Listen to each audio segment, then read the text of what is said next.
Galactus. This episode contains spoilers of my arrival and my destiny. Look to the description box for details if you dare. Consume the episode as I will consume your planet. As I have consumed Father B. Pause. You've been warned. I am coming.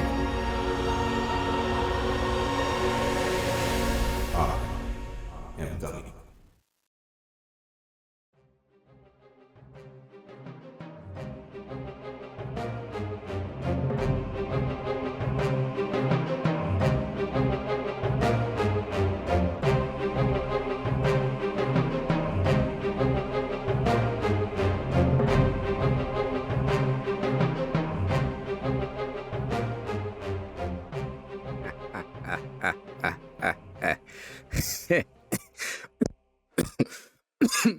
Goddamn. Well, we are back. Episode 30. Episode motherfucking 30. Now, this is Father B. And of course, this is Young Talk. And we are really moving here. This is beautiful. We are actually making a lot of moves. And episode 30, this particular episode, I think is going to be really... It's gonna be heavy. I may have to put a parental warning up because we're gonna be covering everything today. It's uncanny the week I've had, you know? I honestly don't even know where to begin. I actually had to organize a list because there's so much things that we have to talk about. So bear with me as we try to cover the mundane, from the mundane to the weird to the extreme to the goofy. Last week we talked about Will Smith, and I promised that we would look at the Will Smith interview and that I'd have timestamps, and I do, and we will get into that. We're obviously going to look at another Will Smith video. We're gonna have a good time this episode. This episode we're gonna laugh, we're gonna cry, we're gonna get a little tense, and we may even get a little bricked up. But I think ultimately we will be a balanced individual by the end, and that's by design. So let's do this, right? Let's do this. So let's talk about the week. This week, guess what? I was sick. I got sick one day. I got sick for like a day, which made no fucking... It made no sense, right? I woke up, I was fine Sunday, right? I was fine Sunday. Did everything I needed to do Sunday. Woke up Monday, was fine. Woke up Tuesday, terrible. Head hurts, dizzy, feels like I'm gonna die, so I have to call out, right? And I'm so confused because I didn't do anything on Monday. I didn't eat anything. All I had was Subway and McDonald's, and maybe they are to blame, but I was so confused. So spent the entire day Tuesday sick, and this was the day I was supposed to be filming. So I was like, fuck, great, can't film. Right, so my crew had to go on without me. God bless them. They had to figure it out without me. Right, so my girlfriend, it was taking care of me for like 5 days. She came over like, what was it, Saturday? Saturday? Honestly, I don't know. But she was there and kept me alive because I probably would have died. I literally couldn't walk like 5 feet without like getting so exhausted. It was scary. I think I had to take off Wednesday, like half the day. I worked half the day, and I tried walking around the block, and that nearly killed me. Like a 20-minute walk nearly took me out, and I could not figure out what was going on. So shout out to my girlfriend for keeping me alive. She got me tea and things to eat, and was able to provide for me a healthy recovery, which was great because by Thursday I was good to go. By Thursday I was pretty solid. I was normal, and it was crazy because that whole weekend I was doing so much, right? I was doing so much editing because both those videos are up. Our live watch of Could Have Been House episode 1 is up on the Father B channel, and the previous episode of Young Talk podcast is up on this channel. So, I had to do all of that. I couldn't do any of that this weekend, which was crazy, because I was sick. I did all the recording Saturday, right? And then by Sunday, my girlfriend came over. So all I did was review it. I didn't like edit anything. And then Monday I went to work and all this shit. And then I got sick Tuesday and Wednesday. So Thursday came in, right? And I'm like, fuck, I'm behind. So I just kind of grinded out. Like I'm doing multiple things at once. Cause on top of that, the fucking Could Have Been House article, right? The Could Have Been House article, I only wrote the first draft on like Friday, and I hadn't touched it, and it was like Thursday. So I was like, fuck, all right. So I'm editing the fucking podcast on top of editing the article, and it's crazy. I literally have 2 laptops in front of me, and it's like Thursday, I'm fully recovered out of nowhere, because I'm like, there was no way I was able to do this a day ago, So I get the article done, boom. I get the videos done, boom. And then the problem comes up on Thursday. I can't export anything. The computer keeps shutting down. My computer is shit. So everything just keeps shutting down. So I keep going, and I shit you not, this shit takes all day. It was today, Friday. Like all night, all day yesterday, I'm just trying to export. Even all night, it goes into the night. I'm thinking by the time I get home, I can just export each one, and it'd be that. And no, it was because the fucking podcast video with Will Smith, right? I feel like I don't know what's going on with that moment or something, because it's like my computer was being put through the ringer to export that shit. Like, it was a lot of work when it shouldn't have been. But we got it out. You got it uploaded. Parts of it are not available in Russia. I don't know why the song is not available in Russia. I guess they don't approve of Pretty Girls by Will Smith. So they at least have some sense, But it is up on Spotify and the YouTube channel, which is great. So, take a look at that. I kept it muted because I tried to go in and match the audio for the freestyle part, but I was like, fuck that. Too much work. It's making me upset. Next time, we'll just keep the full audio. And if they want me to cut it out for copyright, we'll cut it out. And we'll keep the original, because that shit was a nightmare to try to sync up. So, I pulled the pen out the grenade on purpose when I threw it. But anyway, Could Have Been House episode 2 dropped. Recorded the reaction for that. Video is going to be out soon. Video is available on Twitch, but video on YouTube is going to be available like soon. And then I think around the same time, right? Because this Friday we dropped the episode, both episodes and the podcast. I'll probably do that next week, so that way, if we're going to be consistent with uploads on a Friday, let's do that. Should be fun. There's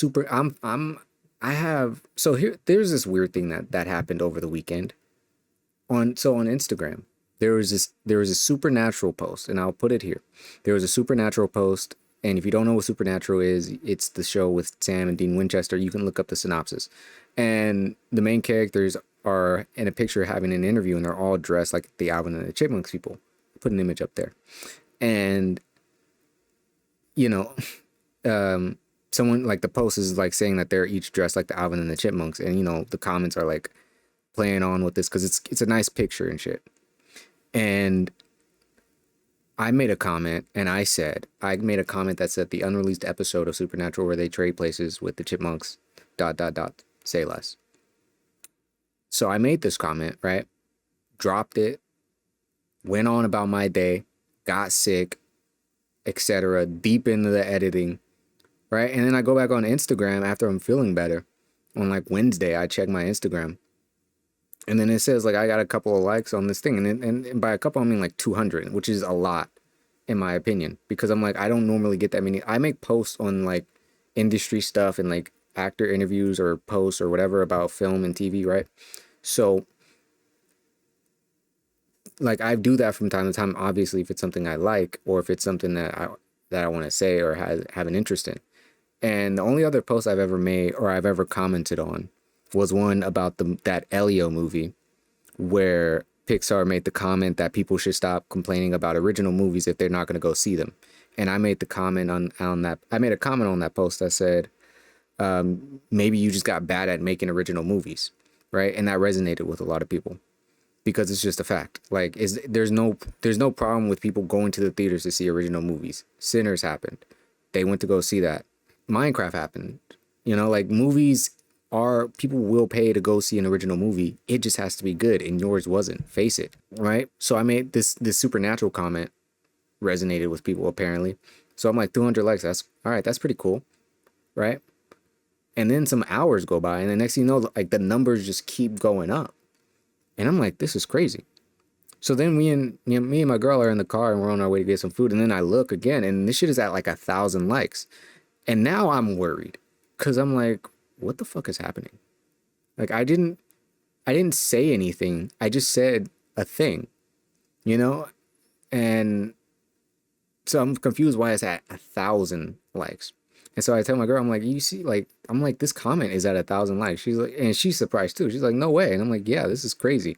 I've never gotten like this much of a reaction from a comment, let alone something so like, in my opinion, just so like appropriate for the post. Right? So some time goes by. What's today? Friday? Today is Friday. Within 6 days, this simple comment has gotten over 4,000 likes. And I'm worried. Cause I'm like, this is the problem with social media. And I'm like, so now I see the problem for real. Cause I've never experienced it to this degree, right? Like when it hits 500, that's too much power to your head. That's already too much power to your head. That's too much power to your ego. Because when I saw that number going up, I'm like, damn, this is crazy. Like, this one comment has so many people, like, hype. I don't know what to do. Should I do something? Should I make something?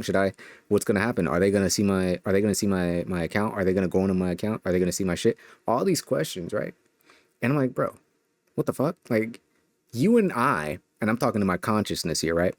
You and I don't really give a fuck about this comment. And I'm like, that's the difference. Like you have to remember, you don't give a fuck about this comment. It was literally just a comment I made because I love Supernatural. I'm one of the few fans. I'm part of the small fan base that does, and it's an appropriate comment for the post and everything. And like, you know, like it's not like a perfect comment. I don't know. I just thought it's just something I would say. You know, I love Supernatural. We'll watch if that translates to us all sitting together to watch Supernatural together, that's the dream. That's the dream, right? The dream to me is having a Supernatural watch party where the sole purpose of the content is for people to sit together and just gush over the Supernatural universe and the arcs within the storylines. Because if you don't like Supernatural, then you don't get it. That's just the way I see it. You don't like it, you don't get it. And that's fine. Those of us that do, we know good television. So anyway, power's gone in my head. I'm pretty much a demon now because these 4K likes got me acting crazy. I don't know what I might do next. You know what I mean? Now I'm looking for the next. Imagine, like now, like I'm more intentional with my comments. But I thought about this though, like real talk. I thought about this on a walk where I was like, you know, like this is just a comment or whatever. Like, yeah, we can make jokes about it. But like one of the things that does affect people in a negative way when it comes to like social media and that type of thing is when you do translate to like making content for views versus making content that you want to make, you know. And I'm like, I never want to lose that level of groundedness in myself. The best things is when no one is watching. And I was like on this walk when I was thinking, I was like, I would rather wait till I'm well and gone before anyone discovers anything I made, like anything, just because then I don't have to be around for it and you can just experience it. You can just have it. I don't want to be around to feed on that because I would rather be making everything with the idea that no one else in this world exists but me and the things that I'm writing. And to me, that helps keep a certain level of integrity in whatever type of content I'm going to make, whether it's a movie, a poem, a stream, a video, a whatever, you know, like numbers just ruin your perception or it ruins your ego at the end of the day. Like, bro, I'm gonna delete my comment.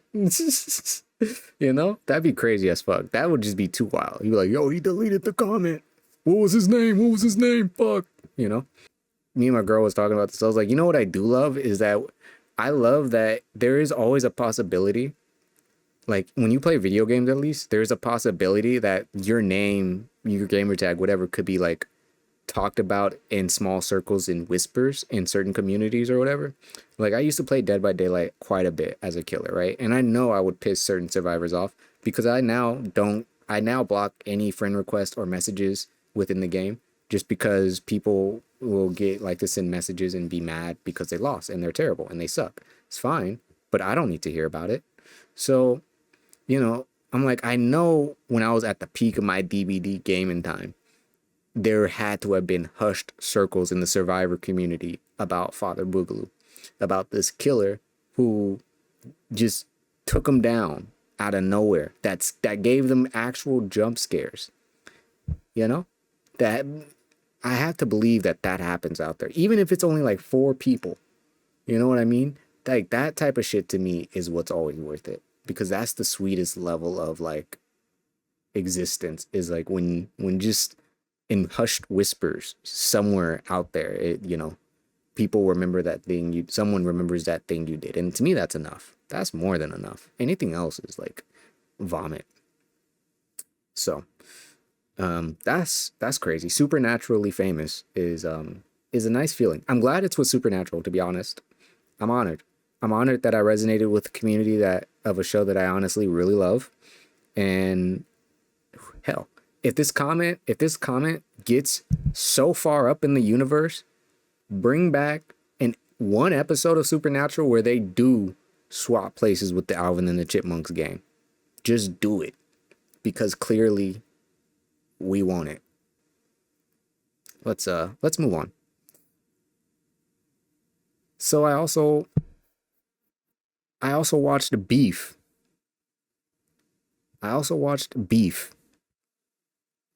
Now, this section is pretty much, my girlfriend is a part of this section is going to be a part of this section. She's involved in all these sections. When I got sick, she was there. With the likes and the comments, she was there.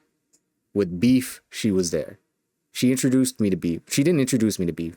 She wanted to watch it with me because it was her turn to pick a show for us to watch, and I did not want to watch Beef. I never wanted to ever watch Beef at any capacity. Did not interest me. I felt like it was a bad show. I felt like it was a waste of time. I felt like it was just a fucking grab for views by having Steven Yeun in it. And you know, I trust my gut. When it comes to TV and film, I trust my gut. Nonetheless, we watched the show because it was her turn to pick a show, and she vouched for it. So I was like, okay, fine. We'll give it a shot. We'll see how it goes. We'll do what we can. So we watch the show. And my first question was, oh, why are crows talking? What is happening?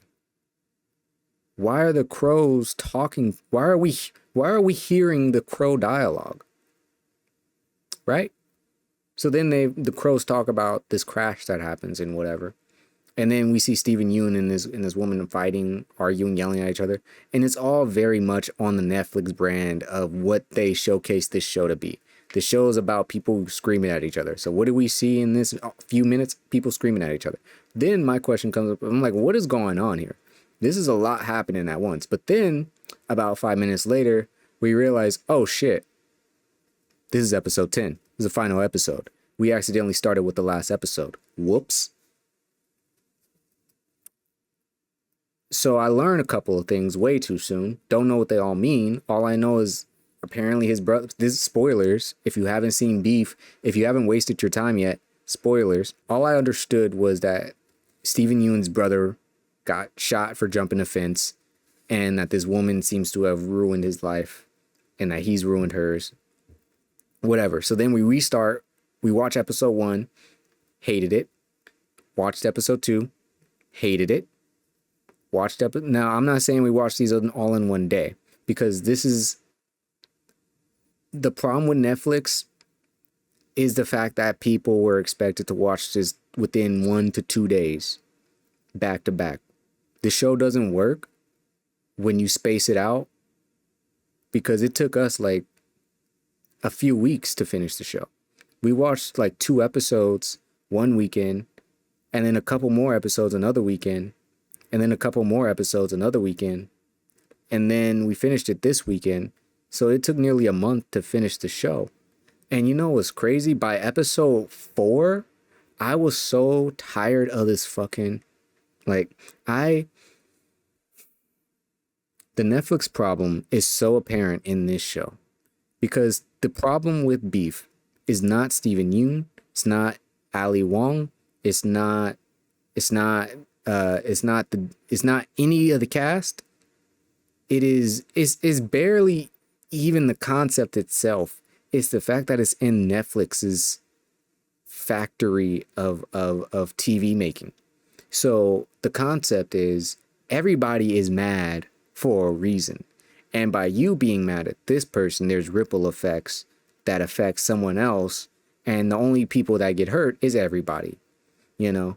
And it's all this stupid shit that just happens because of one thing that doesn't even fully make sense.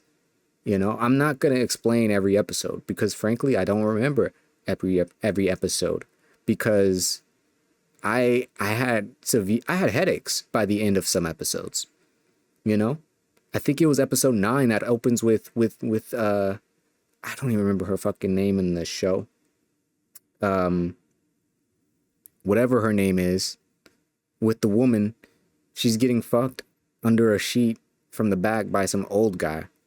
And the whole episode is flashbacks of showing how they became who they are, and blah blah blah. But it never explains why she was getting her bag busted by this old dude in the opening.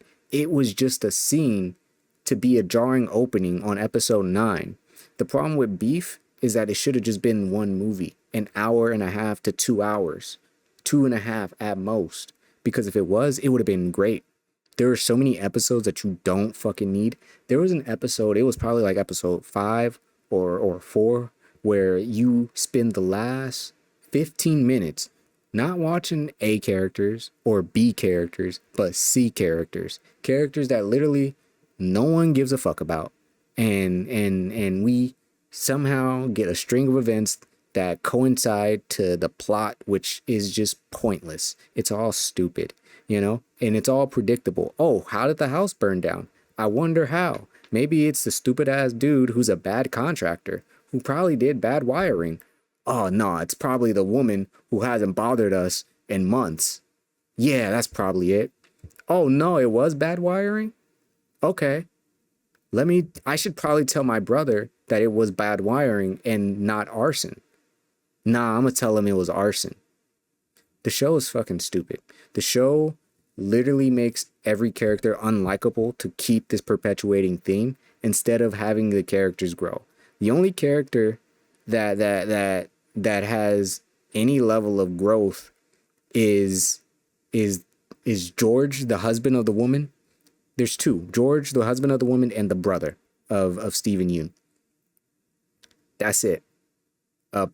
George and Paul.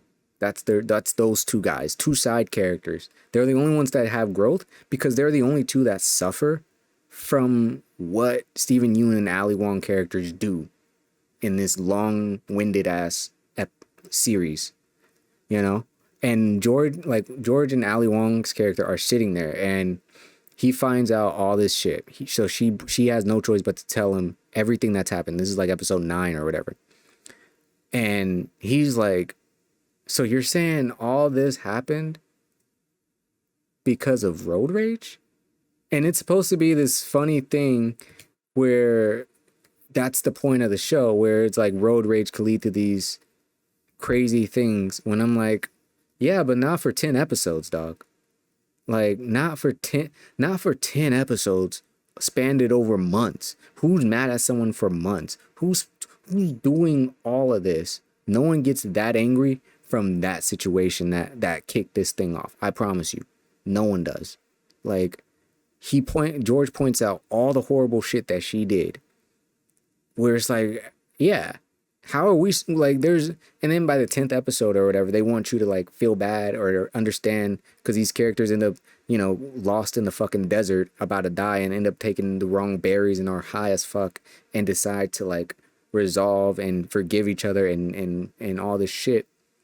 And it's like, it doesn't work because these characters, no, they've been unlikable for 95% of this show. No, who's on their side? No one is, because they both made choices that they didn't need to make. Steven Yeun's character actively chooses to throw away his brother's college applications. He actively chooses to lie directly and say it's arson. He actively makes choices that are just bad for no reason. Immediately after showing that he can just simply make the good one. It's bad writing. It's bad writing. We don't even have reason to understand. The only reasoning we have is that because as a kid, he wanted him and Paul to be the same. Fuck that. That's not a good enough reason to literally ruin everybody's life. So, Beef is a fucking terrible show. And I think that people misunderstand what a quality show is because they all watched it at one time. The show was binged. It wasn't watched. It was binged. It was consumed. And when you take time with each episode and you just watch it, you take in what just happened, and you can't believe that nothing happened in the whole episode, and it's only episode 3 of 10. You have to wonder how you're going to make it through 7 more. So we finished the show. I barely survived making it through the show. And then she's like, oh, I think there's going to be a season 2. And now I'm like, how the fuck does that happen, dude? The show's over. What does a season 2 need to be about? Just make a movie, dude. So the Netflix problem is they love milking stories, and it's such a disrespectful thing, in my opinion, because this story would have been great if it was literally just a movie. Fucking Stranger Things, this new season is going to have 2-hour episodes. Literal fucking movies for episodes. They don't know what they're doing. They don't know how to do this shit anymore. They lost it. So Beef is terrible. I'm sorry. I give it 2 out of 5. So I'm excited for the next show that we watch together. I don't know who's going to pick the next show, but we will see. And I hope that it will be, I think anything could be better than that. Doesn't need to be a Netflix show. I really don't need to watch Netflix shows. Literally anything else. But speaking of my girlfriend, we aside from Beef, we played Mortal Kombat together, which was nice. You do gotta let her win at least one time. Even if it takes a minute. Sometimes it takes 30 minutes, and you have to be patient. And I was learning a lot about myself, that you just have to allow, like, Mortal Kombat is a skill learning game. You do have to learn a lot of things, especially if you've never played a video game, like that. And so we got to playing, and she got to learn some of the moves. And I gave her a win or two, and then whoops, she accidentally won a game that I didn't mean to lose. So what happened? I switched to my main character and just made sure that I could.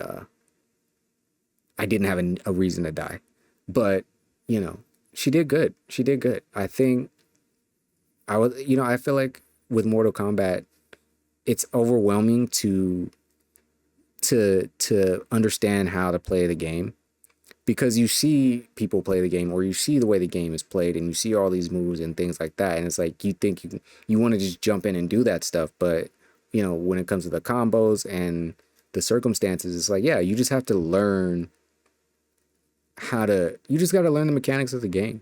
You know, it is a game that that just takes a little bit of practice, and you could jump in and press random buttons. That's fine too. But if you do want to like just learn how to do something, you just have to do it and be repetitive. And I want to say she got pretty good. You know, she got pretty good with Sub-Zero and Katana. I don't know how much she played Katana, but I'm sure she'll get better. You know, and meanwhile, I guess I will be getting reacquainted with some characters of my own, just to ensure that I can keep up, because God forbid I fall short. You know, that's the real fear, is that she'll surpass me, because I'm not that good at that at the game. But anyway, with Mortal Kombat, there is a video I want to look at. Let me see if I put it here. I did. Sweet. So now we're going to talk about censorship. And will Mortal Kombat even exist in the future? And it sounds crazy, I know, because it's Mortal Kombat. Like, why wouldn't it? It's a very popular game. But the problem isn't that it's a popular game. The problem is the problem that we talked about last week. You know, the problem that's being talked about this week in the news, the problem that we're going to talk about later tonight. But the problem is censorship, and that this seems to be spreading to media of all forms. There's a Charlie video where he talks about the censorship in video games from this company, where they are removing games from their library that are essentially what they deem as either misogynistic or harmful or abusive of women or children in hard situations or tough situations. Now, at first this meant removing a lot of like sexual abuse games or things of that nature, and that sounds all well and good, but then you forget to realize that this now includes so many other games, such as shit like Tomb Raider, where you have a character who can die in many different ways, who is constantly bruised, attacked, fought, hit. You know, this includes games like The Last of Us, where you have characters like Ellie or Abby being hunted, being shot at, being hit, where you have this also, you know, goes to games like God of War, where you have Atreus, who was a child, you know, going through these hard situations, these tough situations. And this company is doing this and having platforms like Steam, and he says it's HIL, that is kind of like they're tightening their grip on them and forcing them to do this basically through the payment process, where their games won't be listed and things like that without the removal. And so the future of games, essentially, where if this type of thing gets worse or spreads even further, it's going to get to the point to where video games are just not going to have women in it or children in them at all, because this company is essentially saying like, yeah, it's bad to portray women and children getting hit, abused in hard situations, blah blah blah, but it's perfectly fine for men to be in those situations, you know? So it's a weird stance for them to be put in, where it's all right for men to be under these conditions, but women aren't in video games. And it then stems to remove so many games where that's not even the message, you know, but it fits the conditions of what they deem as such, which is absurd. It's actually death-defying. So it's actually like terrifying, because like I said, that makes you think about Mortal Kombat. Like, not only is it talking about how these women are physically used in the game, but how they look. you know? So games have, like Marvel Rivals, have fan service or whatever. We're talking about removing games because of how they represent women or whatever on the most extreme ways. But that doesn't apply to how men are represented in games, you know, because it's all right, you know, when it's like this policy makes no sense. So let's take a look at this video, because it is getting ridiculous. We're seeing it with public service television, and now we're seeing it in the gaming space. There is huge censorship going. Things are very uncertain, and I'm a little concerned. Collective Shout just yesterday has now also gone after itch.io, and they have removed every single not suitable for work game from their platform. Not just rape and incest games, all adult games. So let's take a look at this real quick, right? This is the crux of it. We have de-indexed all adult NSFW content from our browse and search pages. We understand this action is sudden and disruptive. We are truly sorry for the frustration, and confusion caused by this change. Recently, we came under scrutiny from our payment processors regarding the nature of some content hosted on itch.io due to the game titled No Mercy, which was temporarily available before being banned. The organization, Collective Shout, launched a campaign against Steam and itch.io, directing concerns to our payment processors about the nature of certain content found on both platforms. So, the playbook here. Collective Shout is a very powerful organization who somehow has a lot of leverage on payment processors. I don't know if they're just over there giving them perpetual wet willies, or they got some serious dirt on like the upper echelon elites in the food chain at the payment processors. Like they got proof they're in the Epstein files or some shit. But they have got these payment processors by the nutsack, and they are squeezing the piss from their balls. So now the payment processors are LARPing as the moral authority on what people are allowed to spend the money they earned on. But what people don't realize is that is clearly just the first step here. Collective Shout has now already taken that, which hasn't even been like a full week, and it's translated it to wiping all adult content from itch.io, a totally separate platform using the same methodology of having the payment processors threaten to leave them. And it doesn't stop there. If you do any amount of research on Collective Shout, you'll see that it's not just like adult games. They also went after Detroit Become Human and Grand Theft Auto 5 for absolutely fucking outlandish reasons. Like, this is actual horse hockey. And another scary fact, the article I was reading on stream, which I'm going to show you clips from so you can see about their previous attempts to go after things like Detroit Become Human and GTA 5, that article that I was reading then got taken down 8 hours after stream because Vice deemed it was a little too controversial, because the article wasn't super favorable to Collective Shout. So Collective Shout not only has pull in censoring games, but it looks like they can even take down some articles that are a little, harsh on how they're going about their mission or what they're trying to do here. In other words, it seems virtually impossible for Steam to... So that's what's crazy. Like, we as a regular people don't have any level of understanding to what exactly has what level of power. You know what I think about sometimes? I think about that little diagram that shows like the little bubbles, and each bubble is the name of like a major company, and the size of the bubble lets you know like that's how big it is in comparison to everything else, and how much like stock or whatever they control, essentially how much of the world they run. And it's like sometimes like YouTube or Google is like huge, and then there are like very, very small ones and whatever. And people were shocked that Pornhub was like pretty big or whatever.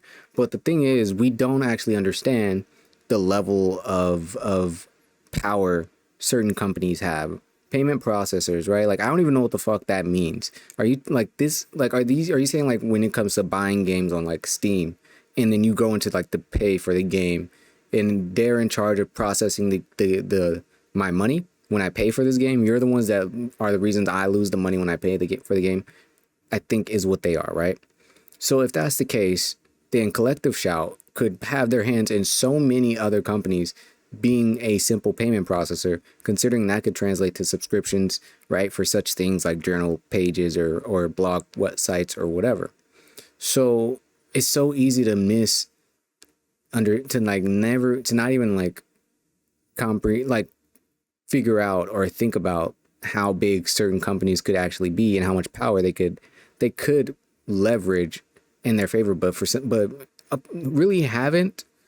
You know, like, I don't think, if they have before, it hasn't been this extreme. And like you said, they're coming after shit like Detroit Become Human in GTA 5. And they're coming after Detroit Become Human because of the car storyline, where obviously if you play Detroit, you know, it's about a woman and a child, you know, and abusive household and all these things. But the entire point of the game is about the misuse and mistreatment of androids and them becoming sentient, etc., etc. You know, and GTA 5 only, like, their only references to GTA 5 are only about being able to hit and attack women. Nothing about being able to do that to men or anything. Like, it's only a problem if women are in the game being abused or whatever, which is such a weird policy to have for games that are clearly not trying to just necessarily promote violence towards women specifically. You know what I mean? Like, Detroit Become Human does not promote violence towards women or children. It is a tragic storyline, so they have to go through some sad things, but the storyline has a happy ending should you make the right choices. Just like Marcus and Connor. You know, but the article doesn't talk about Marcus and Connor because they're not women. Hell, Kara is not even a woman. They are fucking androids. It's ridiculous. We won't spend too much more time on this. If you want to see the full video, check out the full video. But, you know, that's pretty much where we're at, where it's like, if it's already being a thing where this could happen, to where studios could just decide where this is how they want to go about it, making games in the future, because they don't want to risk not being able to sell their games or not even have their games on platforms because Collective Shout, the boogeyman of payments, is deciding what is and what isn't safe for work content, when there is a very clear line of what that looks like. You know what I mean? So this is terrible for the gaming space. This is terrifying for the gaming space, and I'm hoping that it's going to just get destroyed, because it doesn't need to exist, and I don't think it'll last. I think it'll fail. I think it'll be ruined, and I think it'll suck.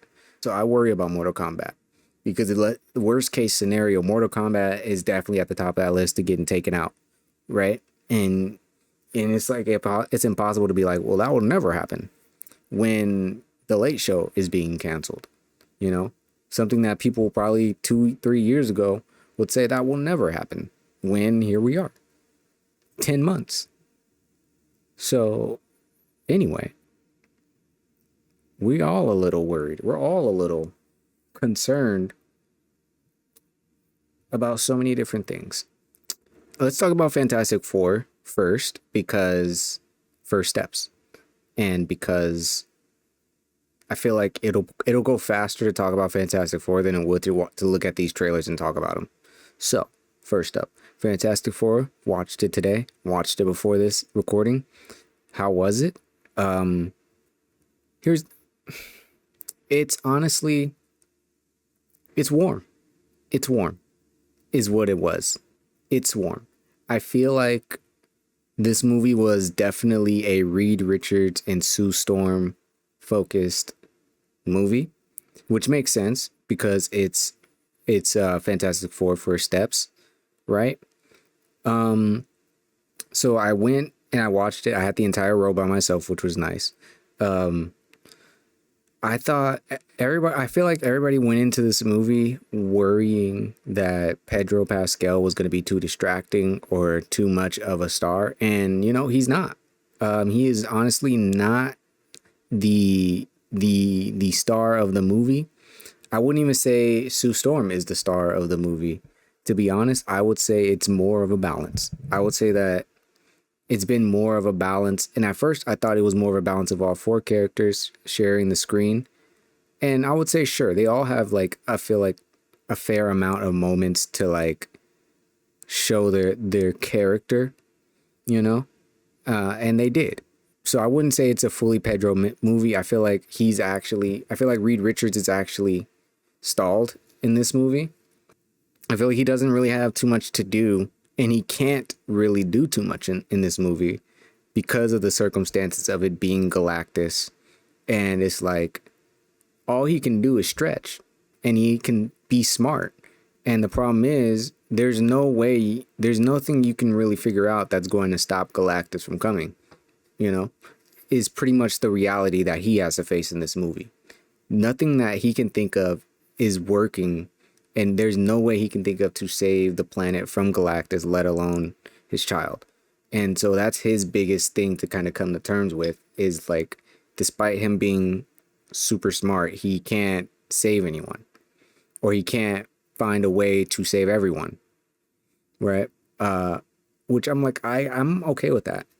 I'm also okay with how Pedro was in the movie was overall. Like, it wasn't too much. It didn't feel like Pedro. It just felt like he was playing a cool little Mr. Fantastic, you know?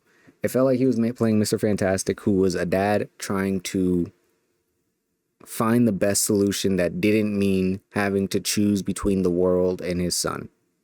And I'm like, it's a nice family dilemma for him and Sue Storm to face. So is the movie woke? Are we like, I know that's something people are concerned with. Is it one of those things where it's too much on the nose about certain topics? And I would say, nah, you know, like I guess it depends. I feel like you just have to ask the people who made it. Because you could say that, like, there's a lot of blue, but it's also Fantastic Four. But there is a lot of blue, like, everywhere in the movie. Like, because the entire world in this movie, like, from what I understand, right? I haven't gotten into spoilers yet. None of this is spoilers. I will mention when it's spoilers. From what I understand in this movie, they are like the only superheroes on this planet, because they are like the Earth's greatest, you know? That's from what I understood going into this movie. And that's what it seems like they explain within the first 10 minutes. It's not a spoiler, right? If you look at the trailers, it's very much shown that they seem to be like the saviors of this planet. And it doesn't seem like there is no Iron Man, no Captain America version or anything, right? So there's a lot of blue because like the entire planet is basically looking to the Fantastic Four as their saviors. But is that like political? I don't think so. But to answer the other questions about that type of comment, we'd have to get into spoilers about what happens in the movie. So we'll get there. Because I still don't think so, but I feel like in this day and age, it's just a thing people are going to do. Overall, before we get into spoilers, I give it like a 4 out of 5. I feel like that's too high, but I don't care. 4 out of 5. Like, it's only 5 numbers. So I feel like 3 is too low. And I feel like 5 is too high. So 4. Like, it was good. It was good overall. It was warm and it was good. Like, it wasn't over the top. It wasn't under the top. I feel like it hit the right stuff. I feel like the biggest problem I had with it was that it felt like Johnny and the Thing were very much secondary in terms of like character backstory or attention. Like, they're in the movie, but they're also kind of just like sidekicks or side characters, when I feel like they should all be main characters. And they do have moments. Like, Johnny has some nice moments where he gets moments to shine, but it's also like still secondary to Sue Storm or Reed, you know, or even Galactus, or even the surfer chick. But we'll get there. Let me see before I get into the trailers or the spoilers. Yeah, that was all my main things before the spoilers. So 4 out of 5, you know. But now, spoilers. This is the spoiler spot. So If you don't want to hear spoilers, skip ahead. Yeah. Anyway, so spoilers now. Let's get into the movie and let's talk about what happens in this movie. I took notes because since the theaters are nice now to where you have these nice little blockers above and in front of you where you can't see the people in front of you and you can't see the people behind you and vice versa. It's a nice level of privacy to where it's like I can be on my phone without distracting anybody. And since my row was empty, there was no one around me, and I was like, this is awesome. I can be able to actually write stuff down without like feeling like I'm distracting anyone because no one can see it, you know? So I took notes, and I just took notes on the scenes that happen and what I thought. So here we go. So the first scene is essentially them announcing that finding out that she's pregnant. Sue Storm, they're looking for, Reed is trying to find iodine. He can't find it. She finds it. She's pissing on the toilet. Comes out, shows him the thing. He's happy. They've been trying for 2 years, right? So the characters are already pretty much established as a Fantastic Four by this point. And so they're pregnant, and then we get a quick little exposition dump from the Ted Gilbert show about the Fantastic Four, about how they went into space, about how they got hit with the cosmic thing, how they came back with powers, and how since then they've basically become the superhero saviors of this planet, saving it from crisis after bad guy after crisis. And this planet, this Earth that they're on, is like within like the 50s or the 40s, in the 50s or the 60s, the 50s probably, with like advanced technology, but advanced technology within the confines of the 50s. So you have like weird shaped TVs that look like 50s TVs, but obviously could do a lot more. You know, you have like weird shit like that, weird aesthetics like that. But essentially, like I said before, I'm assuming they are pretty much the only like superheroes on this planet. But it really only focuses on like New York City. It doesn't really focus on any other parts of the planet. So they give the origin story, and the planet itself is overall safe. The planet, what I thought was interesting was this is a pretty safe environment, a safe multiverse, in my opinion, in comparison to the other Marvel heroes that we've seen in the cinematic universe. They have bad guys that they faced, but they faced a monkey dude, a mole man, and a giant green thing. Their fights have been relatively simple and straightforward, but they've never faced like a Thanos or a Helga, you know, like they've never faced any of these actual like major threats. And I'm like, that's interesting, because I could see why how that's going to impact them coming into the Doomsday situation, because they're not going to stay on this multiverse. They're definitely not going to be here forever. And I feel like they're going to definitely drop into another one and realize how much darker these other planets have been, even with more heroes, or how much like people like Thanos and shit have like fucked up these other multiverses. I wonder how they're going to respond to like seeing what these other heroes have gone through, and I wonder if they're going to be able to grasp that situation, right? So them having to face Galactus in First Steps, I'm like, all right, this is kind of cool, because Galactus is actually going to be their first major threat, you know, as opposed to what they faced before. And he's only the beginning. So I'm in. I'm like, all right, let's check it out. Let's see what's going to happen.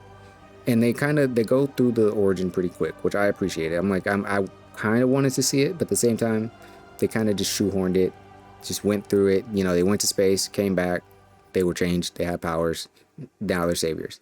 And so they live together, they cook together, they eat together, they're a team, they're a family. And so, what did I write here? So they're about to have dinner, and this is when we see some of this shit from the trailer. You see like them testing the thing, tasting the soup or whatever. You meet little robot Herbie, right? and it seems very wholesome. Like the overall vibe is that this is a very wholesome family team, and that they're not like wounded in terms of what our other heroes have been through. They haven't been hardened by a battle where they have nearly died, in my opinion. So fucking Reed and Sue come in and they say they're pregnant, or they find out, everybody finds out they're pregnant, you know, it's a whole thing. And so one of the things I was curious about was Johnny and his superpowers, because Johnny, like he and Reed in the next scene are testing a teleporter, and it cuts out the power, and Johnny, like, you know, he uses his flame powers to like light himself on fire as a little torch, you know, a little sense of humor, but his clothes didn't like burn or anything. I was like, this is crazy. So does he have clothes special made for his fire? Real nerd shit questions, right? But I was like, it's worthy noting because he catches himself on fire a lot in the movie and his clothes don't burn off. And I thought, and I'm like, that's interesting. So they've had these powers long enough to like develop technology for themselves to adapt to their abilities. So essentially, in this first half of Act 1, we're seeing like these nuanced ways of how the Fantastic Four powers work, or how they use them rather. Because in previous iterations, you know, it's been very gimmicky and very silly, but here it's very much tailored to like their personality. Like Reed is never very flashy with his stretching. Like he uses it to stretch across the chalkboard to write equations, you know. He uses it very mundanely, you know, and which makes sense. Like there's no reason he would use it for like more than what you would expect anything a normal person would use it for, which is to reach things that are far, or to just reach a little bit further up, you know. And whereas Johnny, his personality is a little bit more humorous, right? So sometimes like he'll use it in the sense of a blackout, right? He'll use it as a light, he'll use it for this or that, but he'll never like just do something goofy for like entertainment's sake, which is kind of interesting. The other cool thing is that Ben is not like seen as a freak in this version. You know, in past iterations he's been kind of outcasted or alienated, but in this one he's very much liked. Like it showed in like his first little solo scene that like kids enjoy seeing him. They want to be around him. They have him pick up a car, you know, and he's playing around with them, pretending like he can't lift it up, and then he like they tell him to throw it and shit, and it's all very cute, and it's like a great way to kind of showcase that this world really does accept these four and sees these four as their protectors and admire them. And I'm like, that's crazy, because yeah, this world is very safe for these people, right? So we see a lot of this. Ben also wears a lot of clothes, which is kind of nice. You know, he doesn't just wear the pants. He wears pretty much regular clothes, and he has a bunch. He's also pretty much CGI, which I feel like was a good choice, right? We had the practical effects thing, and this one looks nice. He looks good. He's good. Both are good. But this one is nice. It was easy on the eyes. He was easy on the eyes, you know? What else we got here? So I think like let's jump ahead a little bit. So they get to like this night scene where they're pretty much about to go in for the night, have some dinner or whatever, and then the Silver Surfer chick comes in and she's like, Galactus is coming, and like and all this shit. And so they decide to get on a ship to go and confront Galactus and negotiate. And the thing I thought was crazy was that when they leave in this ship to go and talk to Galactus, they take a ship. And I'm like, this ship is like literally 50 feet away from like the city with hella people at the shoreline. And I'm like, there's no way people are going to be this close to a rocket ship going off, bro. Like all that smoke, you guys are dead. You all are dead, right? So I didn't believe that people will be that fucking close to a rocket launch, but whatever. They have faster than light travel. So they travel across the universe or galaxy, I think, whichever the fuck, confront Galactus. And Galactus himself. Now, Galactus to me is pretty cool. I really liked the way they decided to portray him, and the way that they used him was minimal, but I feel like he is definitely going to come back, right? This is definitely not the last we're going to see of Galactus. So I'm at first I was bothered that we wouldn't get enough of him, or that we didn't, but we're definitely going to see him again. So we see Galactus for the first time, and of course, you know, one of the concerns was how big he was going to be. But I mean, the man's he's huge. He's fucking huge, you know. From our perception, like to the average human person, you know, his foot is about the size of 5 cars. I feel like that's pretty fucking big. So, you know, he's sitting in this ship. They're trying to talk to the Silver Surfer about what's going on, and she's like taking them to go see Galactus, and I don't know. We'll get to the Silver Surfer. We'll get to what her storyline is, but she's just like very stoic and not like talking to them. Johnny is trying to get her to talk, but she's not having it. So they meet Galactus, and he's sitting in this big ass chair, and he says, I wrote it down. He basically says that he wants their baby, because the baby is has cosmic power, and he wants the baby to basically absorb his hunger or his power or whatever. He wants their baby, and if he has their baby, he'll spare their planet. And obviously Sue and Reed are like, fuck that, we're not doing that. And he says, this dude says, I will eat your planet slowly while your son watches. and I was like, this dude is badass. This man is ballsy, you know, like it. And he's massive. So it's like, to me, the sheer threat of Galactus is the simple fact that there's really no stopping him on size alone, you know, because you just don't have the strength to withstand a being of that stature, right? So they refuse to give up their son, right? Their unborn son for the planet. They escape. They make it back to Earth, and fucking, it's been a month, and everybody's like, well, what happened? How did you defeat Galactus? And Pedro's like, we didn't. We went to negotiate. Well, he wanted our baby in exchange for the planet, and we said no. So what does that mean? Are we safe? I don't know. I'm not critiquing the dialogue. That's just what happens, pretty much. Paraphrasing, but very close to that line of dialogue. So they come back and everybody's questioning like what happened and shit. And so they're very upfront about what happened. They don't try and hide anything, which I thought was interesting, because I was kind of expecting them to either lie or not say the full story. But no, they like kind of said the full thing. We went to go talk to him. He wanted our child, and we were like, we were like any human being. I'm not giving up my child. You can't eat my child or take my child, you know. So they escaped, and they don't know if he's still coming or if he's when or what, you know. They don't know anything. I forgot to mention one small detail. They had the baby during the escape, which was interesting. They had the baby. So they escaped Galactus's ship, right, after failing to negotiate, and in order to escape the Silver Surfer, because she's on their ass, they try to use the light travel, but she's able to like travel also at that speed, and is pretty much on their ass. And so they decide to try to lose her inside of via a black hole by getting her trapped into the gravity well, and they are gonna also use the gravity pull of the black hole to slingshot around it to have enough energy to get back home. So are they ripping off Interstellar? Yeah, but you have to do that when you're Marvel, because how else are you gonna make space travel interesting? You literally copied Interstellar. Am I gonna allow it? Sure.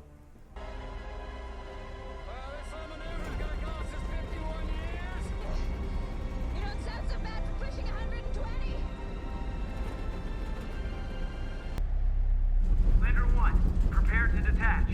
On my mark. 3, 2, 1. Mark. Detach!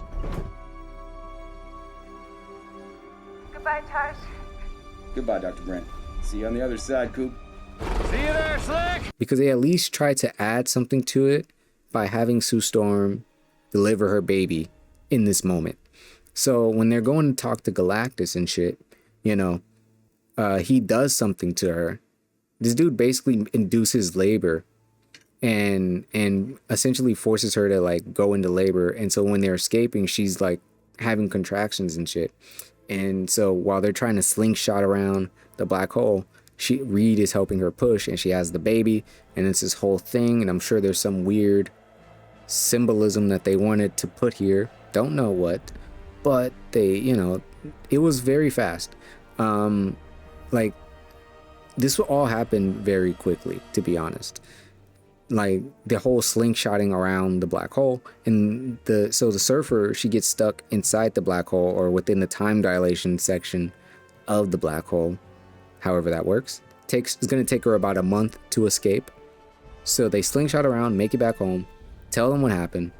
They go into their house, and everybody's upset because no one wants the planet to die, and they want her to give up her baby for the planet. And obviously she's not going to do that, right? So they spend time trying to figure out what they're going to do, and they can't figure out a plan.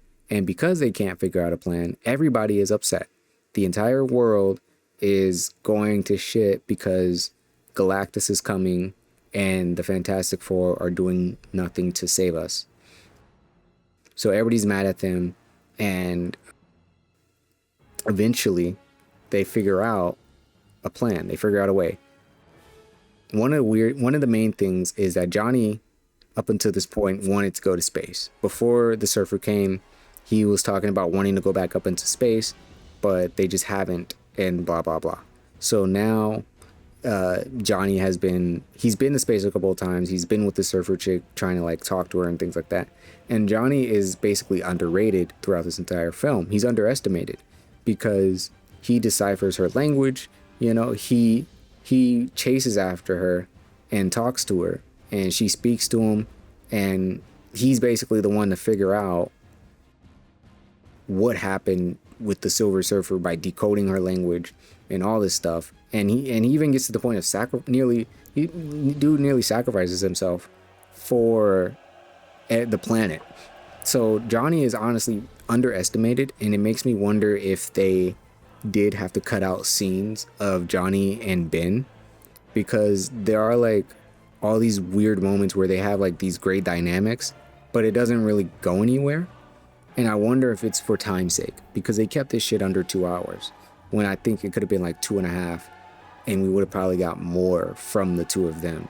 But they kept it very close within, like, they're relevant within the context of being a family versus within the context of it just, of them being them, right?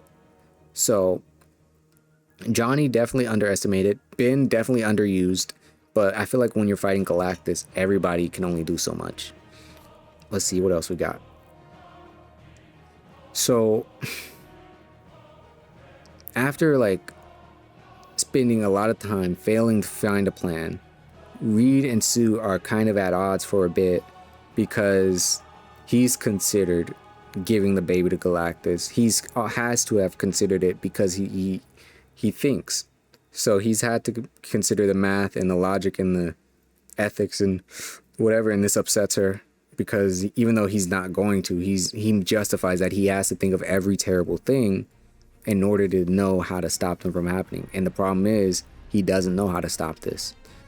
And so it gets very distressed for them in terms of what to do and in terms of safety for their child, because everybody wants them to give up their child, and they don't want to do that. And it's a very hard rock to be put in. So what do? Well, you know, this is when the movie gets interesting. You remember SpongeBob? When Patrick had the idea to take Bikini Bottom and push it somewhere else?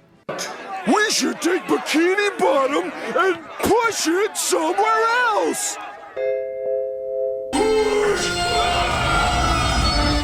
That's what they do here. They literally take planet Earth and push it somewhere else. Well, they at least try to. So Reed comes up with the idea of building teleporters across the globe that will be able to teleport the planet across the universe, so that way Galactus will never be able to find them. So they rally the world to build these giant teleporter devices, and they have to conserve power across the globe. So there's these like global curfews of blackouts in order to build up power to power these teleporters. So that explains why when you see in the trailers, the Thing has a beard and things like that, because he tries shaving and then the power cuts off. And Johnny's like, I like your beard. You should try to grow it out. And so he decides to grow it out. And that's pretty much how that happens. Weird that he can grow a beard, but I guess it's possible. So they built these giant teleporters, right? Everybody around the world is doing it. It's a real unity effort, And I was like, is this getting too political? I don't know. Maybe. I don't really care. Because even if it is a political message trying to focus on the concept of the world coming together and taking down this massive threat on it, whether that be one thing or the other, we need each other, and we can't sacrifice each other for the greater good, because we all are the greater good, and there's always another way, right? Like, if these messages are there, that's wonderful. I'm honestly not going to hate on that, because why would you hate on a positive message, right? So they decide to build these teleporters, but then the surfer chick, she comes back and she starts destroying all of these fucking things. She goes across the continents like super fucking fast. She's like, it took them a minute to build these teleporters, and she's just knocking them out one after the other.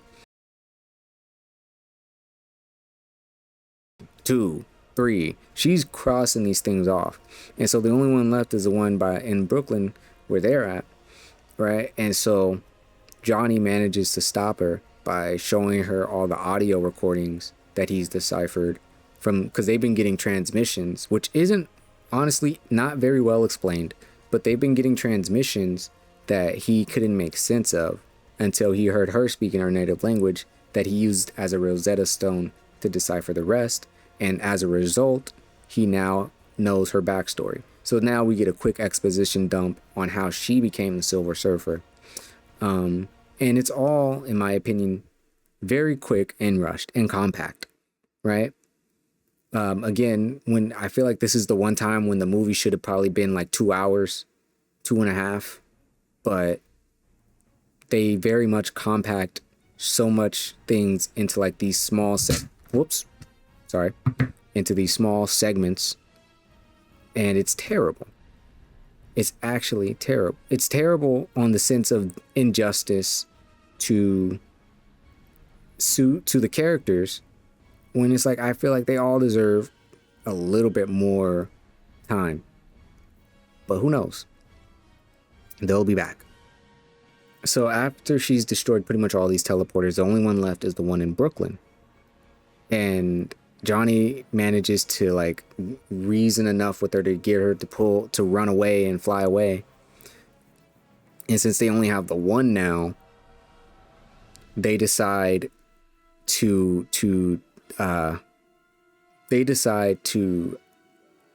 that there's no other choice but to use Franklin as... Oh, Franklin is the name of the baby. They name him Franklin. They decide to use Franklin as bait to lure Galactus to the teleporter, and they'll instead of teleporting the planet, they'll teleport him. So he'll be stuck on the other side of the universe where he'll never be able to get to them. Right? So they set up this bait, and Galactus comes down to Earth, and then you see him from the trailer, with the big ass shadow, the Statue of Liberty, the footstep, all that shit.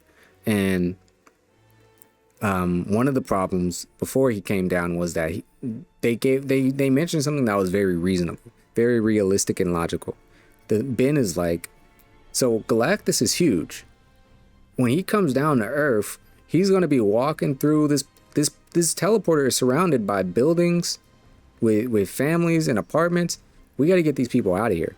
So they ask for some help from this dude that's a mole man who lives underground and has built an entire city underground. And I guess he's kind of like a bad guy, but not necessarily a bad guy, just kind of a douche. So they talk to him to help to help bring everybody underground, so that way when Galactus comes and he's just like destroying buildings for no fucking reason, then everybody will be safe. So Galactus comes and naturally, he's destroying buildings left and right. He's walking through shit and, whatever.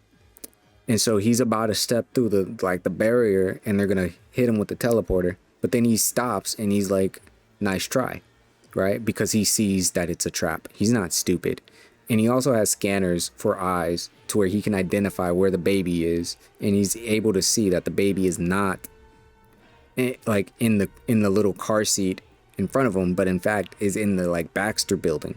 So he turns and heads towards the Baxter building, and then the whole fight ensues, right? And so they fight him, and the fight is honestly pretty quick. The fight is pretty quick, and I want to say it's not overwhelming or underwhelming. It's just whelming. The fight is just whelming, ultimately. They fight him, they try, but they can't. Johnny's fire is doing nothing. Mr. Fantastic is getting stretched to death.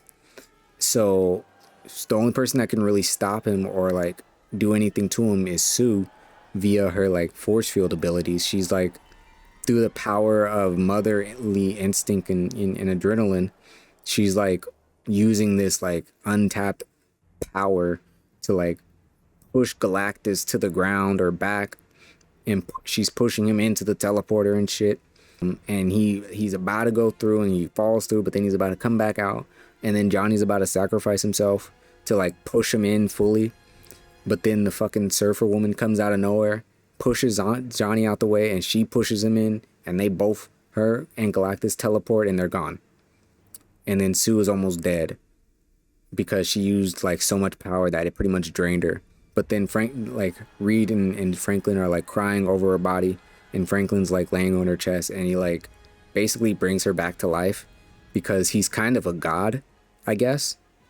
That's pretty much what they're implying, is that due to the fact that Reed and Sue's DNA has been altered by the cosmic radiation, and that this baby being born from their DNA, it's probably going to it has pure cosmic DNA or some shit. So it essentially makes it, in my opinion, I assume, I don't read these comics or none of that shit. I assume this means he could be a celestial or an eternal or a celestial god or whatever. He has the potential, basically, which is why Galactus wanted him. And it's very much proven here because he's able to bring her back to life, and shit like that. So it's a happy ending. They've saved everybody. Galactus is gone. And then as they leave, they head off, right, to face the next big bad threat, like after some time has passed. End credits. Movie's over. Right? So then the post-credit scene. The post-credit scene, it's been like 4 years. Sue's reading Franklin a book. She steps away to go do something. She comes back and Dr. Doom is kneeling in front of Franklin, and they're like talking. And he's like touching his face or something. And it cuts there. And it just says that they'll be back in Doomsday. So clearly it's shown that Victor Doom, has taken an interest in Franklin and has the ability to travel across multiverses. And I would assume not just necessarily travel, but like monitor, because he somehow knew about Franklin, right? So this now helps us understand their role in Doomsday and that Franklin will definitely have a much bigger role to play within the storyline of Doomsday, right? I also think Galactus will make an appearance in Secret Wars, maybe. I don't know. But that's the movie, and it's very quick. Like, it's honestly, I was hoping that, like, by the 1 hour mark, I was hoping that there was still another hour left, or like another hour and a half. But it just, I was like, there has to be a little bit more, right? Because it was really just, the main things were them going to go see Galactus, them building the teleporter, them luring him to the teleporter, the fight, and that's it. Everything else that happens is almost inconsequential to those big moments, you know, because pretty much the first half is just saying what their origin is and them reacting to the pregnancy. And then the rest is them responding to the backlash for not sacrificing their baby. And then the trying to build the teleporters and then luring him through it. It's all like only like a few things that happen, you know? So I'm like, I don't know. It feels weird. It feels weird. I gave it a 4 out of 5, and I think it's enjoyable. Like, I think you can watch it, have a good time. I just feel like there are like scenes that they cut out that would extend it to like 2 hours and 20 minutes at most. I really think I think their runtime was closer to that. And I mean, I've seen posts where they are talking about, like, you know, pretty much after, I think it's after this one, that Marvel movies they will reduce the amount that they're putting out. The runtimes are going to be different, all these things because of how people are responding to these movies. So I'm like, this is what it is, you know? But anyway, let's do these trailers, because honestly, that's pretty much all I have to say about the movie. The spoilers are over. That's pretty much the movie in a nutshell. And the best parts about it were, I would say Johnny was the best parts, if not Ben. You know, like they were honestly some of the best parts. Not to say that the other two weren't. It was just like their scenes were like just kind of nice to see and be a part of. They were just fun characters to be around. And I wish we would have seen more of them. I wish we would have saw more of Herbie, but he wasn't used much either, you know? So, oh well. Maybe I'll read the comics and that'll make me feel better, you know? Maybe that'll satisfy me. But it's all good. It's all good. If you haven't seen it, go watch it. I don't think Pedro Pascal overshadows this movie. I don't think he's the main front. I really think that they try to make this as balanced in terms of screen time for each of the characters. But it is obviously about the decision between Reed and Sue about their baby. So obviously it's very much their story as opposed to a Fantastic Four story. But they're all like the parents to that kid. So, you know, good movie. Definitely. Better than the usual Marvel expectation, in my opinion. Mole Man was honestly not insufferable. Like, he was a nice character. I enjoyed his character. I honestly wish we did have at least like a couple more scenes with him. Dude was the comedy for that character wasn't too much. It was pretty much on par with what you would want from that character, and shit just made me wanting more. Let's see. Now we can look at the trailers and let's take a look. Yeah, these trailers played today. Do I want to talk about all these trailers? I don't know if I want to talk about all these trailers. How much time? How long have we been running here? An hour 44. Okay. Because I think what we'll do is we won't talk, because we still have a couple more things to cover. We still have the Will Smith interview to cover, which we will. It will be on this episode. I just don't know if I'll do it in this run, because I do need, I am tired of talking. And I still have we still have too many things that I need to be at above energy to react to. So let's see. We could talk about these trailers. Let's talk about these trailers and then let's get the fuck out of here. And you know what we'll do is we will combine when I do the recording for the other one with this one. This one will be a two-parter, I guess. Yeah, let's call it a two-parter. This is the two-parter. The 32-parter. 30 part 1. Yeah.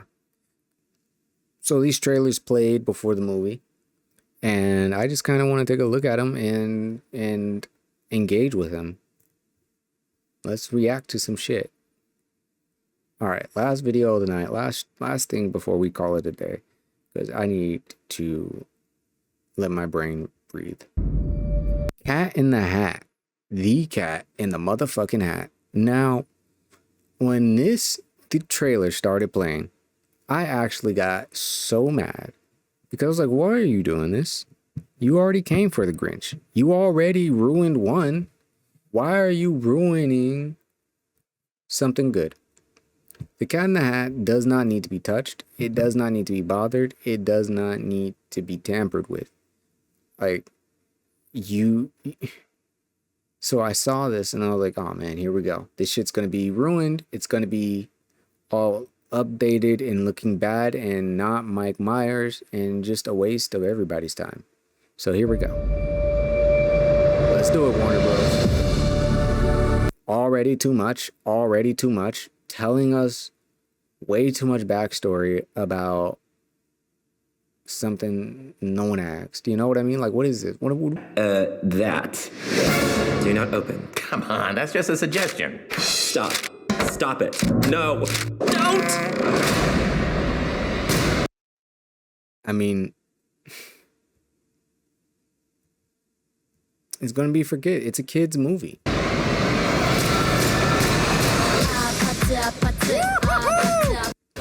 Welcome back to the Institute. The institution. This is basically like Spider-Verse. They literally copied the Spider-Verse. Oh, what about the Cat in the Hat verse? What about the Hat verse? Where there's a bunch of imaginary creatures and they all have these hats and they're all a part of this organization of imaginary, like what? Of Imagination and Inspiration, LLC. Hey, giraffe with a crab, pig in a wig, hi, bug in a mug, yak with a pack. Ron. I heard the cat lost two. What would Ron's rhyme with? Ron the Dawn? No. Son. I don't know. 3 giraffes on his last mission. It seems like things get crazy. It seems like the real world gets a little crazy. 5. Today So then the animation changes. is going to be the best day ever.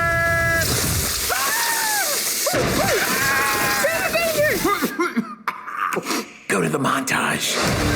Let's light it Bill up. Hader.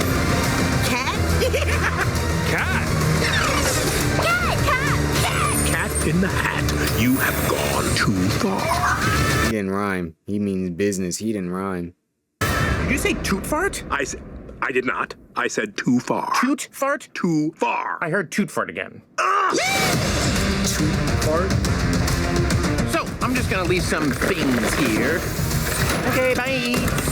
Nice. You'll get this in a minute. He said he's gonna leave some things here.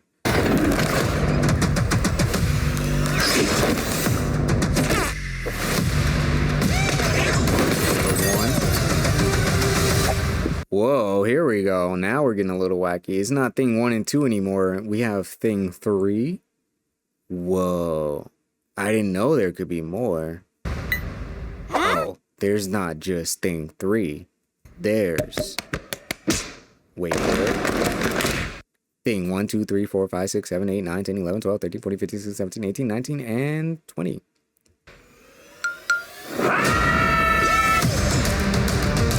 February 27th. It's gonna be a good day. It's gonna be a good day. I wonder what do people think about this? He sounds a little bit like Flint Lockwood. Nice.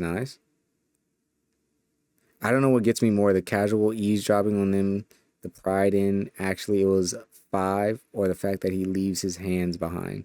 I do like the fact that he left his hands behind. That was kind of a nice little funny joke. It was cute. He does sound like Flint Lockwood, which will be a little... It'll only be distracting to those who watch that movie. I don't think children will care at all. I don't even think children will notice. The Cat in the Hat getting maced was not in my 2020-25 bingo card. I hate when people say these things. When they say the was not on my 2025 bingo card, stop saying things like that. Stop saying things like that. You don't have a bingo card. You don't have a bingo card. You never had a bingo card. You don't keep track of certain things that you hope or expect or anticipate happening within a given year. Just stop. Just stop. Just stop. I don't want to hear the term bingo card. You know what I mean? The fuck is this? A goddamn cul-de-sac? Here we go. This is the real information. The Dr. Seuss cinematic universe. Because now we do have a little bit of a roster going on with this shit. Jim Carrey as Horton from Horton Hears a Who, of course. Danny DeVito from The Lorax. Benedict Cumberbatch plays the Grinch, apparently. Well, and Mike Myers. No, and Jim Carrey. This is only animated. Never mind. And now Bill Hader. I guess that's fair. So what is this? What the fuck? The Hat Evolution. Bruh.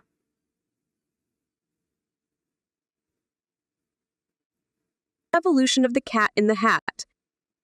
In the 1971 first TV special, The Cat in the Hat, which was based on the 1957 Dr. Seuss's story of the same name, where the Cat in the Hat visits 2 children left home alone and succeeds in creating a huge mess in their house.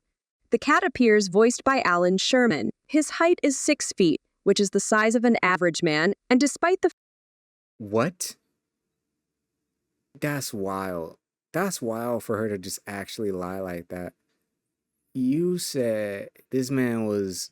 The Cat in the Hat is 6 feet. The height of an average man. If you don't get out of here, I'm about to... Bruh. It's just disrespectful. It's just disrespectful is all. Like, average height? 6 feet? This cat is huge. This cat is massive, bro. This cat is literally as tall as Galactus at that point. What the fuck? 6 feet is not average.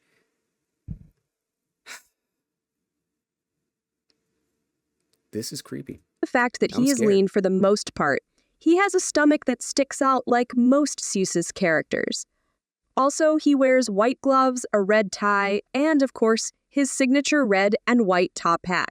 The plot of the special differs significantly from that of the original book. Among the many deviations, the sequence in the book where the cat balances all sorts of objects on a ball, then crashes, is left out and replaced with having him place the fish on a stack of bubbles. He puts together one by one directly from the bubbles the fish blows. Also differing is the role of Thing 1 and Thing 2. In the original book, they were simply things the cat brought. There's like actual lore behind the Cat in the Hat. This is ridiculous. Like, what? I'm supposed to be done. We're supposed to be done. Why are we watching lore? Why are we... brought along to demonstrate fun, but in this special, they are commissioned to help find the cat's moss-covered, 3-handled family Gradunza. In the 1973 musical TV special Dr. Seuss... Dr. Seuss on the loose, dog. It's crazy. I thought I actually went as deep as I could into the Cat in the Hat rabbit hole years ago. I honestly thought I did. I thought I was done. That's crazy. There's always more with Dr. Seuss. It literally never ends.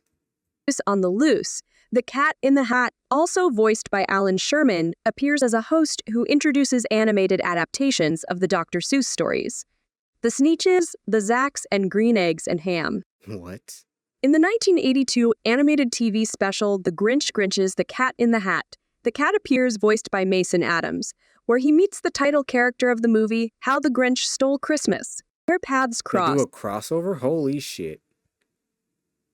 No when the cat fucking way, dude. You're telling me they actually do a crossover? That's sad that the studios did not capitalize on that possibility when Jim Carrey and Mike Myers were playing these characters. I mean, granted, yeah, it may have taken hours to be put into those costumes, but tell me it would not be worth it if they both did like a goofy ass crossover movie for no reason. goes on a Missed picnic, opportunities, and the man. Grinch bumps his car into his.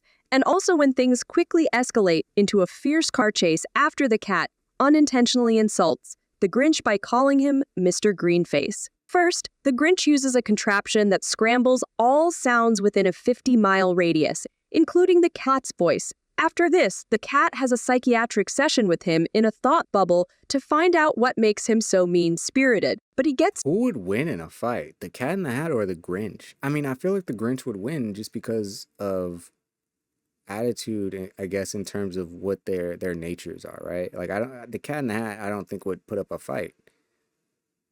Yeah, I guess the Grinch would probably kill him, huh? It's nowhere with crazy. the imaginary Grinch, and so the cat then decides to go over and have a talk with him. But then the Grinch uses a dark house that spreads beams of The fuck is darkness, a in dark consequence house? of which it's so dark that the cat can't see where he's going, and he crashes his car. Eventually, the cat managed to reach the Grinch's soft spot because of one song that reminded him of all of the love he received from his mother. What the fuck? This is maddening because now we have to finish this video. In the 1984 Soviet cartoon called The Cat in the Cap, The Cat in the Cap, bro. You know what? I'm done. I'm done. I'm done. I feel like I've reached my limit. I've actually reached my limit. This is where I stop, at The Cat in the Cap.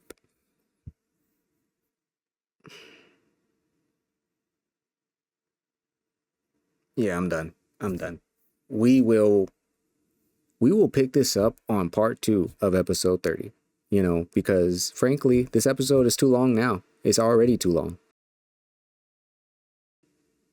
So we will definitely turn this into a part 1 of 2, and it is probably one of the few episodes that we do when it's a 2-parter. You know, it's a big episode when it's a 2-parter. Yeah, we'll pause here. So next week we conclude this chapter on episode 30. I don't even know what to call this episode. I'm honestly at a loss. It's been a fantastic Friday. It's been, yeah. So I'm gonna let's just play this out and get the fuck out of here.